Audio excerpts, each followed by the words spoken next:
तो क्या नीलकंठ जी अच्छे थे अपने भारतीय जनता पार्टी में और बहुत सारे पदों पर भी थे, अचानक क्या हुआ कि आप गायब हो गए मार्केट से? नहीं, बनारस में कुछ समय में ही आपको यहाँ पे रोपवे की इतनी सुंदर व्यवस्था मिलने जा रही है। इस बार ये संसदीय चुनाव में मोदी जी का वोट परसेंटेज क्यों गिर गया?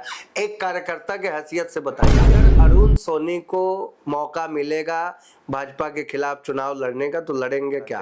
मौका मिले तो कौन से क्षेत्र से चुनाव लड़ना चाहेंगे विधायकी का? अब ये पार्षदी मैं नहीं लड़ूंगा।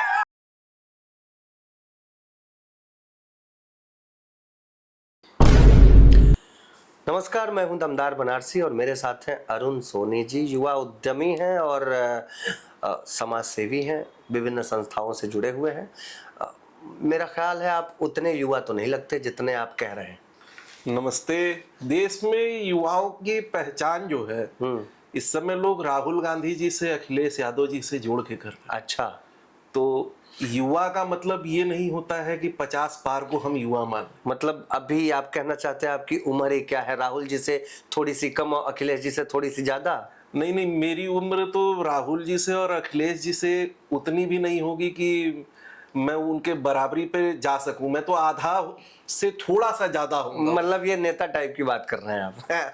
अब समाज में जुड़े हुए हैं, समाज के लोगों के साथ बैठते हैं, युवाओं के साथ बैठते हैं, बुजुर्गों के साथ बैठते हैं, माताओं बहनों के साथ बैठते हैं, तो बात तो उन्हीं के हिसाब से करेंगे। ये अच्छा है, भाभीियों के साथ नहीं बैठते, कहीं तो बचे हुए हैं बैठने से। नहीं, बहनों से फुर्सत मिले तब न भाभीियों तक आदमी जाए। अच्छा चलिए, सीधे सीधे ये बताइए कि पहले तो बड़ा आप एक्टिव हुआ करते थे पार्टी में, अपने भारतीय जनता पार्टी में और बहुत सारे पदों पर भी थे।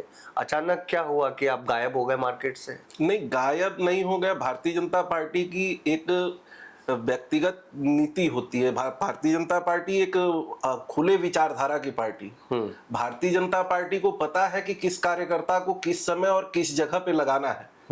पार्टी का सिपाही होने के नाते मुझे ये पूरी तरह से विश्वास है कि जब समय आएगा तो पार्टी दोबारा बुला के बताएगी कि सोनी जी आपको ये काम करना है पार्टी के हित में। भारतीय जनता पार्टी के लिए क्या ही कहा जाए, किसी भी पार्टी के लिए ये तो कहावत है कि पार्टी का झंडा ढोने वाला शख्स जिंदगी भर झंडा ढोता रह जाता है और बाहर से आने वाला मलाई काट के चला जाता है। देखिए, झंडा ढोने वाले का तरीका होता है झंडा ढोने का। आज हम भारतीय जनता पार्टी का झंडा उठा रहे हैं, कल समाजवादी का उठा रहे हैं, परसों बीएसपी का उठा रहे हैं। आजकल तो तमाम नए नए ऐसे दल बन गए हैं। लोग झंडा पे एक जगह पे टिके रहें, जब एक डंडा पकड़े रहेंगे तब ना झंडा आपका चलेगा। आप डंडा बदल देंगे तो झंडा से काम नहीं चलेगा। किन किन पदों पे रहे आप? मैं भाई साहब वार्ड अध्यक्ष से काशी क्षेत्र कोषाध्यक्ष तक था। अच्छा, हाँ। तो फिर क्या हुआ कि अचानक जो है बैक हो गए? अचानक बैक नहीं हो गए। उसके बाद हमको कार्यालय नवनिर्माण प्रकल्प का संयोजक बनाया गया। खैर, काशी में तो कार्यालय का पहले से ऑप्शन था हम लोगों के पास, तो उस ऑप्शन पे पार्टी ने काम किया।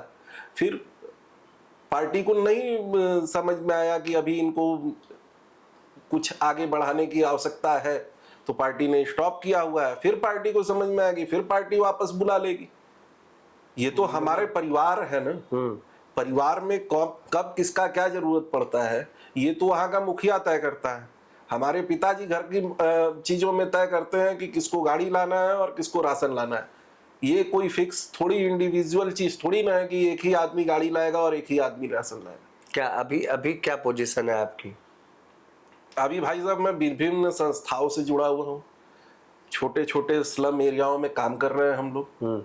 कुछ संस्थाओं में ऐसे जुड़े हुए हैं, जैसे एक हम लोगों का संस्था है लेट्स चेंज द ऑर्बिट। उस संस्था में हम लोग गरीब बच्चों को शिक्षा दे रहे हैं, उनको कुछ चीजें सिखा रहे हैं। कुछ छोटी छोटी बहनें हैं, उनको सिलाई कढ़ाई सिखाया जा रहा है। एक संस्था से मैं जुड़ा हुआ हूँ, उत्तर प्रदेश की पहली महिला ब्लैक बेल्ट हैं सुश्री अनीता सिंह जी। उनकी संस्था में बालिकाओं के लिए, लड़कियों के लिए मार्शल आर्ट और कराटे की ट्रेनिंग दी जाती है। उनको आत्मरक्षा का गुण सिखाया जाता है। एक संस्था है हम लोगों की स्वर्ण भूमि एक प्रयास, उस पे हम लोग जगह जगह जाके इस्लाम एरिया में लोगों को सिखाते हैं, बताते हैं, चीजों के बारे में अवेयर करते हैं, सरकार की नीतियां समझाते हैं। कैसे उनको ठीक से रहना है, कैसे पानी का सही उपयोग करना है, कैसे शिक्षा की ओर उनको जागृत करना है, हम लोग उन सब चीजों पे भी काम कर रहे हैं। हम लोग तो समाज से जुड़े हुए आदमी है। समाज की बात कर रहे हैं। अभी सरकार ने ये तय किया है कि जातिगत जनगणना कराएगी। आप अपनी जाति में, अपने स्वर्णकार समाज में खुद को कहाँ पाते हैं, और क्या लगता है आपको कि राजनीति में आपका आना ठीक रहेगा या सपोर्ट मिलेगा आपके समाज से? देखिए, या स्वर्णकार समाज के यहाँ के लोकल स्तर पर किसी को पाते हैं जो ठीक नेतृत्व कर सकता है? नहीं, देखिए, राजनीति में किसकी और कहाँ पे क्या संभावना बनेगी, ये तो किसी के ऊपर हम ये नहीं कह सकते हैं कि एक पर्टिकुलर आदमी ही जो है वो नेता हो जाएगा। हमारे समाज से 2-3 पार्षद भी हैं। हमारे समाज से जो है एक पार्षद है यही भेलूपुर वार्ड के अशोक सेठ जी। हमारे समाज से भारतीय जनता पार्टी के महानगर मीडिया प्रभारी हैं किशोर सेठ जी। हमारे ऐसा नहीं है कि पार्षद का नाम मत लिया करिए, हमें अपने वार्ड का पार्षद याद आ जाता है। वार्ड नंबर 47 बिरदोपुर, जानते हैं? बिल्कुल जानते हैं। बड़ा नकारा पार्षद मिला भाई साहब, कोई काम का नहीं। पार्षद छोड़ दीजिए, आप पार्षद मत बनिएगा यार, आप कुछ और बनिए। हमारे बहुत से मित्र पार्षद हैं। हमारे एक फायर ब्रांड मित्र हैं, वार्ड नंबर 69 से पार्षद है इंद्रेश कुमार सिंह। हाँ सुने, वो दाल मंडी में शायद एक के 47 बांट रहे हैं। नहीं, निकलवा रहे। हम लोग बांटने का काम केवल कलम और अनाज करते हैं। अच्छा, हम लोग AK-47 और स्टेन गन वगैरह नहीं बांटते हैं। हाँ, आपके पास है तो उसको सुरक्षा के उपाय से, उसको दृष्टिगत, कानूनी दृष्टिगत से उसको आपको समझाया जाएगा कि इसका करना क्या है। क्या लगता है आपको, क्या मतलब चुनाव की तैयारी है क्या? कुछ सोच रहे हैं क्या? देखिए, हर आदमी की महत्वाकांक्षाएं होती, हमारी भी महत्वाकांक्षा है। ये ईमानदार बात की आपने, महत्वाकांक्षा तो है जी, बिल्कुल महत्वाकांक्षा है।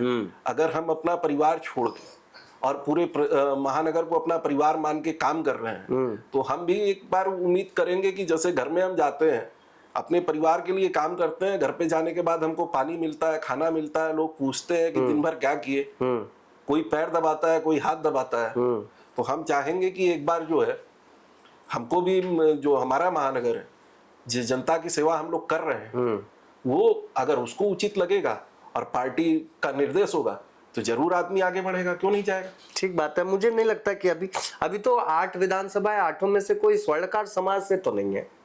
देखिए भाई साहब, उत्तर प्रदेश में 2 विधानसभा से स्वर्णकार है। नहीं, उत्तर प्रदेश की बात नहीं कर रहा मैं, तो बनारस लोकल बात करता हूं मैं। हाँ, बनारस से तो कोई नहीं है।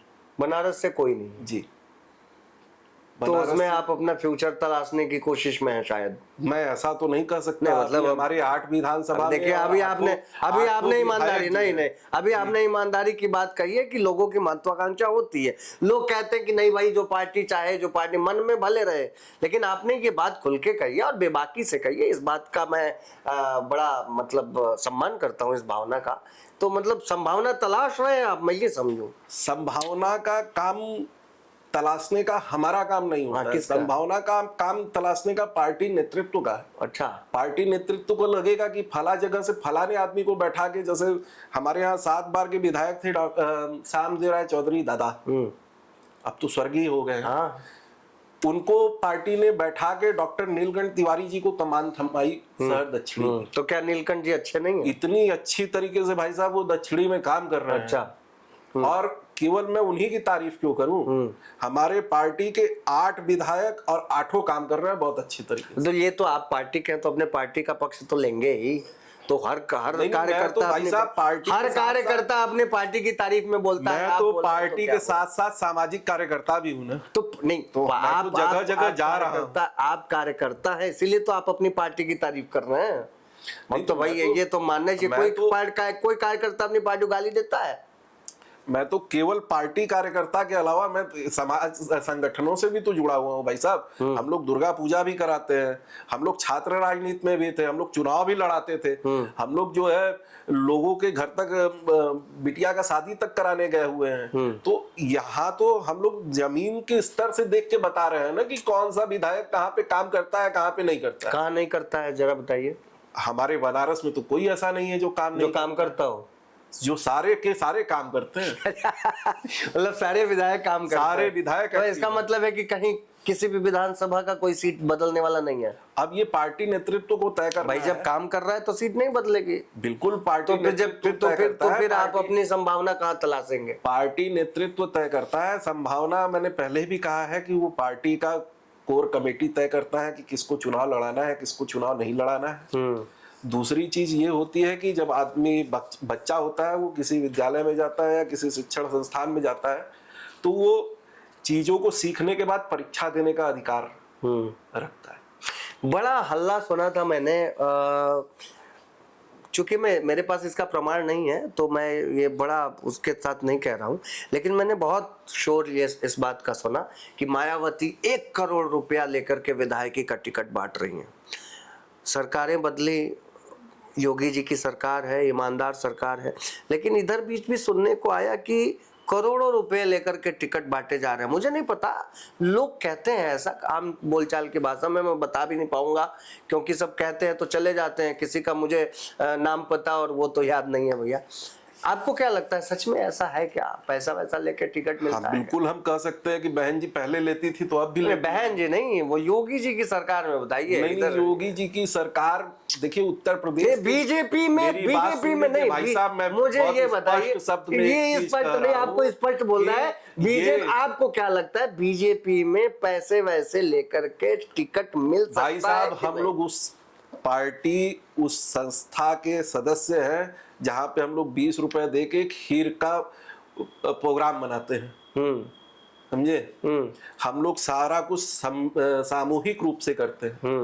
मतलब पैसा देके टिकट भी ले सकते हैं। संस्था कभी किसी से पैसा ले ही नहीं सकती। 20 रुपया दे के अगर खीर खा सकते हैं तो पैसा देके टिकट भी ले सकते हैं। सुनिए भाई साहब, अभी पूर्वांचल का सबसे बड़ा वैवाहिक कार्यक्रम बनारस में आयोजित हुआ था। वो छोड़िए, आपने कहा, आपने नहीं, वो छोड़िए, आपने अभी कहा कि हम उस संस्था से हैं जो 20 रुपया देके खीर का इंतजाम करते हैं हम लोग मिल करके, तो कुछ पैसा दे करके टिकट का भी हो सकता है इंतजाम। ऐसा साहब आपने उसके आगे तो संभावना पूछा, आपने तो उसके आगे बोलने ही नहीं दिया। उसके बाद तो आप विवाह पे आ गए। उसके बाद तो हम लोग उस खीर को क्या करते हैं, तो विवाह पे आ गए ना। बंटता है, लोगों के बीच में जाता है ना। तो इस पार्टी का कार्यकर्ता जो है इतना समर्पित है अपनी पार्टी के लिए, वो कभी किसी को 1 रुपया नहीं दे सकता है। अगर कोई कह दे कि हमको 1 रुपया किसी ने दिया हो तो ये संभव ही नहीं, असंभव। पार्टी का कार्यकर्ता जो है, वो भाजपा विचारधारा का कोई कार्यकर्ता पैसे की बात कर ही नहीं सकता है। वो पैसे की बात केवल और केवल वही उड़ा सकता है जो किसी अन्य दल से भाजपा में आने का प्रयास कर रहा, जिसकी गोटी सेट नहीं हो पा रही। आपकी सेट है? नहीं, हमको गोटी सेट करने की जरूरत, आवश्यकता ही नहीं है भाई साहब। हम लोग तो कार्यकर्ता लोग हैं। हम लोग, भारतीय जनता पार्टी में कोई नेता नहीं होता है, सारे कार्यकर्ता। इस बार ये संसदीय चुनाव में मोदी जी का वोट परसेंटेज क्यों गिर गया, एक कार्यकर्ता के हैसियत से बताइए। इस बार संसदीय चुनाव में मोदी जी का वोट परसेंटेज बिल्कुल भी नहीं गिरा है। तो ये कौन सी बात फैला रहा है, अरे वो वोट कम पाए भाई बनारस से। केवल और केवल ह्यूमरबाजी है।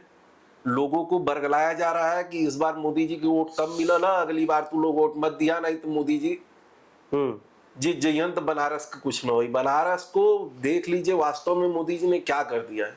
बनारस में कुछ समय में ही आपको यहाँ पे रोपवे की इतनी सुंदर व्यवस्था मिलने जा रही है। अगर आप मोदी जी को सपोर्ट करेंगे तो हमको लगता है कि बनारस जो सराउंडिंग एरिया है उसमें बहुत जल्दी मेट्रो भी चलने लगेगा। तो मोदी जी को वोट परसेंटेज का कोई वो नहीं है और किसी तरह का ऐसा कुछ भी नहीं है कि मोदी जी को वोट कहीं से कम मिला है। ये केवल भ्रमित करने का काम किया गया है। कुछ, मैं नाम भी नहीं लूंगा, जो चुनाव लड़ते हैं मोदी जी के खिलाफ, वो भी भाई साहब भारतीय जनता पार्टी के ही कार्यकर्ता और यहाँ से ही उपजे हुए हैं। तो जो बीज हमने लगाया है, अगर अरुण सोनी को मौका मिलेगा भाजपा के खिलाफ चुनाव लड़ने का तो लड़ेंगे क्या? देखिए भाई साहब, अरुण सोनी को मौका मिलेगा भाजपा के खिलाफ चुनाव लड़ने का तो अरुण सोनी चुनाव कभी जीवन में नहीं लड़ेंगे। क्यों नहीं लड़ेंगे भाई? भाजपा के नेता दूसरे दलों में जाते हैं, दूसरे दलों के नेता भाजपा में आते हैं। भाई साहब, तो आपको क्या दिक्कत है? इसी चीज को तो मैं स्पष्ट करना चाहता हूँ ना, भाजपा ही एक ऐसी संस्था है जहाँ नेता नहीं होते। बहुत नेता होते हैं, वहां पे कार्यकर्ता होते हैं, बहुत नेता होते दूसरे दल में जो होते हैं वो नेता होते हैं। नेता का काम है पलटी मारना, कार्यकर्ता पलटी नहीं मारता है। नहीं, ऐसा नहीं है। कार्यकर्ता अपना प्राण न्यौछावर कर देता है, पलटी नहीं मारता। मध्य प्रदेश में, राजस्थान में, उत्तर प्रदेश में, दिल्ली में नेशनल फेस के कई नेता भाजपा छोड़कर भाई साहब उनका इतिहास भी उठा के देख लीजिएगा कि वो भाजपा में कितने समय से थे, उसके पहले कहाँ थे। अच्छा, मतलब आप नहीं छोड़ेंगे? बिल्कुल नहीं छोड़ेंगे, क्यों छोड़ेंगे? अगर हम अपने घर में सच बताइए जी। अगर आपको मौका मिले, ठीक है, आपने कहा पार्टी जो चाहती है वो, आप महत्वाकांक्षा, मौका मिले तो कौन से क्षेत्र से चुनाव लड़ना चाहेंगे विधायकी का? अब ये तो भाई साहब एक ऐसे बोल रहे हैं, मौका मिले तो कौन सा क्षेत्र तो चुनेंगे? पार्टी ही करती है। फिर भी आपका मन क्या है? हमारी संस्थाएं जो काम करती हैं, हम लोग जो है पूरे महानगर में काम करते हैं। नहीं, पूरे महानगर में तो अब ये डिसीजन पार्टी का होगा और जब समय आएगा तो इस पर निर्णय लिया खुल के जाएगा आप नहीं बताएंगे कि किधर चुनाव लड़ने का मन खुल है, के नहीं बताएंगे आप कि हमको विधानसभा लड़ना है, कि जिला पंचायत लड़ना है, कि पार्षदी में नहीं लड़ूंगा कि मुझे मेयर लड़ना है। मतलब लड़ना है, चुनाव लड़ना है, बिल्कुल। चुनाव मैं पढ़ाई कर रहा हूँ तो परीक्षा देने का अधिकार है हमें। ये बढ़िया बात बोली आपने कि पढ़ाई कर रहा हूँ तो परीक्षा देने का अधिकार है। ये बढ़िया, देखते ईश्वर से कामना है कि आपको आपका अधिकार मिले। बिल्कुल। बहुत बहुत धन्यवाद। बहुत धन्यवाद।